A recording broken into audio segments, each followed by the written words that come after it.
Cuando México inició a ser un país independiente, tenía la extensión territorial que tenía en aquel entonces Nueva España. Eran aproximadamente 4.4 millones de kilómetros cuadrados en 1821. Sin embargo, poco después de la anexión de Texas a Estados Unidos, comenzó la Guerra México-Estadounidense, que tuvo lugar entre 1846 y 1848.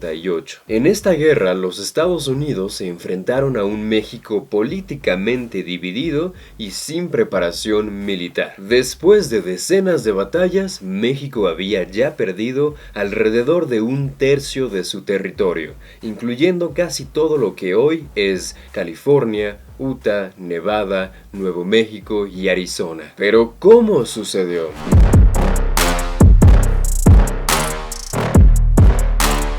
Cuando estalló la Guerra México-Estadounidense, el entonces expresidente de México, Antonio López de Santa Anna, contactó al presidente de Estados Unidos, James Polk. El presidente estadounidense se encargó de sacar a Santa Anna de su exilio en Cuba con el fin de trabajar por la paz. Sin embargo, en lugar de trabajar por la paz en el país, a su regreso, Santa Anna se hizo cargo de las Fuerzas Armadas Mexicanas. En 1836, Texas había declarado su independencia de México, aunque Santa Anna, el entonces presidente del país, no estuviera de acuerdo y reprimiera a los rebeldes para que Texas permaneciera dentro de México. Desde 1836 hasta 1845, Texas sería gobernada como una república independiente, y México la consideraría como una provincia renegada. El año siguiente, en 1846, debido a la tensión en la frontera,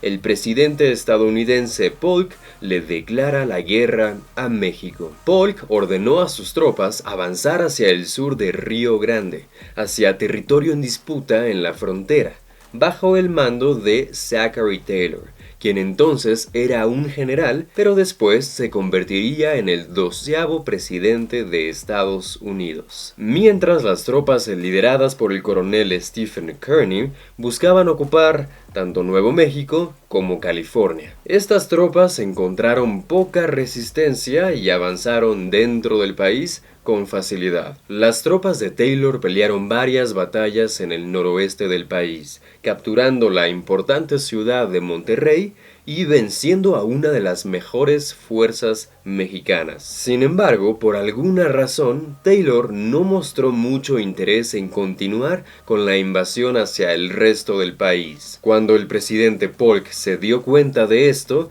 le ordenó a otro general llamado Winfield Scott llevar sus tropas a la costa de Veracruz. Allí los estadounidenses capturaron el puerto principal. A pesar de la resistencia por parte del pueblo mexicano, las tropas de Scott tuvieron una racha de victorias hasta llegar a la Ciudad de México. Una vez que Estados Unidos tomó control de la capital del país y el ejército mexicano fue derrotado, la fase militar del conflicto llegó a su fin. Los estadounidenses levantaron su bandera en el Palacio Nacional y ocuparon la capital mexicana desde septiembre de 1847 hasta junio de 1848. Con la derrota del ejército mexicano, comenzaron a tener lugar las negociaciones para terminar la guerra, y Santa Anna renunció a su cargo como presidente. El Tratado de Guadalupe Hidalgo fue lo que llevó al final de la Guerra México-Estadounidense. Fue un documento firmado en febrero de 1848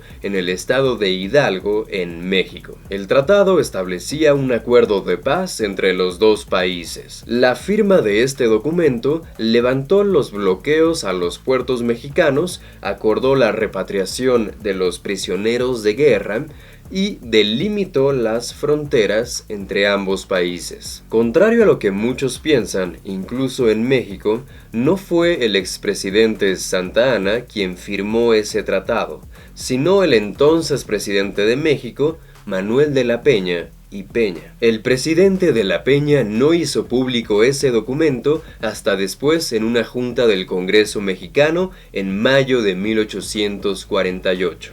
Mientras que la tragedia, la pérdida del territorio, ya había ocurrido y ya era inevitable. El historiador británico Will Fowler logró aclarar varios mitos negativos que se pensaban del general Santa Anna. Según Fowler, el mito de que Santa Anna había vendido la mitad de México comenzó a expandirse cuando el congresista Ramón Gamboa comenzó a propagar esas acusaciones. Después, durante el gobierno de Benito Juárez, la imagen de traidor de Santa Anna fue establecida aún más. Estados Unidos pagó $15 millones en consideración por los territorios adquiridos de acuerdo al tratado, y acordó pagar las deudas de ciudadanos estadounidenses que le debían dinero al gobierno mexicano. En los términos del documento, México cedía un 55% de su territorio,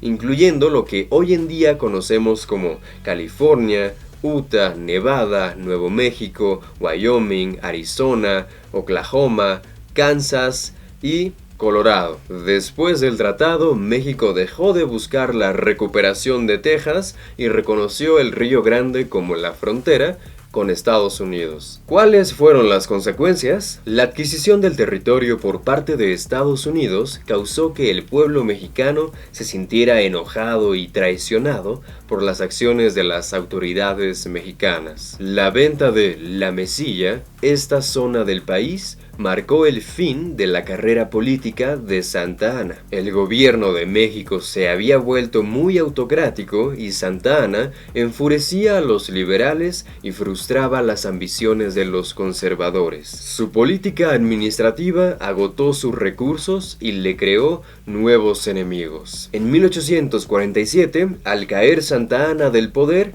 y llegar Juan Álvarez a la presidencia, nombró a Benito Juárez como ministro de Justicia, y en 1858 Juárez se convertiría en el presidente de México. Sin duda, otra historia que contar de otro personaje interesante en la historia del país.